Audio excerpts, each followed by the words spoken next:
નમસ્કાર ખેડૂત મિત્રો, ખેડૂત સેવા ભાવતાલ યુટ્યુબ ચેનલમાં આપનું સ્વાગત છે। તારીખ 21/5/2024 સવારના હવામાન સમાચાર। ચેનલમાં ન હોય તો ચેનલને સબસ્ક્રાઇબ કરવાનું ભૂલતા નહીં।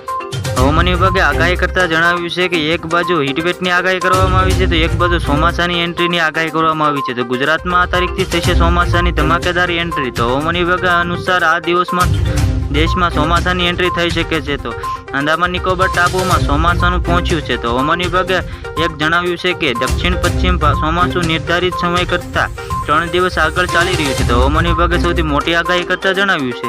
તો હવામાન વિભાગ અનુસાર આ દિવસમાં ચોમાસાની એન્ટ્રી થઈ શકે છે। તો અંદામાન નિકોબાર ટાપુમાં ચોમાસું પહોંચ્યું છે। તો હવામાન વિભાગે જણાવ્યું છે કે દક્ષિણ પશ્ચિમ દિવસોમાં 3 દિવસ વહેલું ચોમાસું બેસે તેવી શક્યતા છે।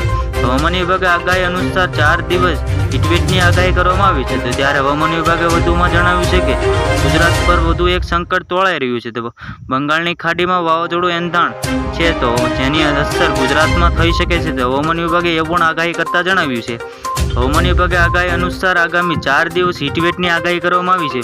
તો બંગાળની ખાડીમાં એક વાવાઝોડુંનું એંધાણ પણ જોવા મળી રહ્યા છે જેની અસર ગુજરાતમાં થઈ શકે છે તે હવામાન વિભાગનું કહેવું છે।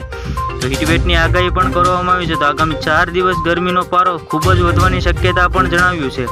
હવામાન વિભાગે બંગાળની ખાડીમાં વાવાઝોડાની સંભાવના વ્યક્ત કરી છે। તો આગામી 5 દિવસ બંગાળની ખાડીમાં સાયક્લોનિક સર્ક્યુલેશન બનશે જે બંગાળની ખાડીમાં 22 મેથી લો પ્રેશર સર્જાઈ શકે છે। તો 24 મે ડિપ્રેશનમાં ફેરવાઈ શકે છે। તો ડિપ્રેશનની અસર ગુજરાતમાં મહારાષ્ટ્રના અમુક ભાગોમાં થઈ શકે છે। જો કે આગામી 27 મે આસપાસ ગુજરાતને મહારાષ્ટ્રમાં કમોસમી વરસાદની પણ આગાહી કરવામાં આવી રહી છે જે સૌથી મોટા સમાચાર મળી આવ્યા છે। તો હવામાન વિભાગે જણાવ્યું છે આગામી 5 દિવસ બંગાળની ખાડીમાં સાયક્લોનિક સર્ક્યુલેશન બનવાની શક્યતા છે અને 22 મેથી આપણે લો પ્રેશર સર્જાઈ શકે છે અને 24 મે ડિપ્રેશનમાં ફેરવાઈ શકે છે। તો અસર ગુજરાત અને મહારાષ્ટ્રના અમુક ભાગોમાં થવાની શક્યતા છે અને 27 મે આસપાસ ગુજરાતમાં મહારાષ્ટ્રનો કમોસમી વરસાદ થવાની ખૂબ જ શક્યતા વ્યક્ત કરતા જણાવ્યું છે જે સૌથી મોટા સમાચાર મળી આવ્યા છે।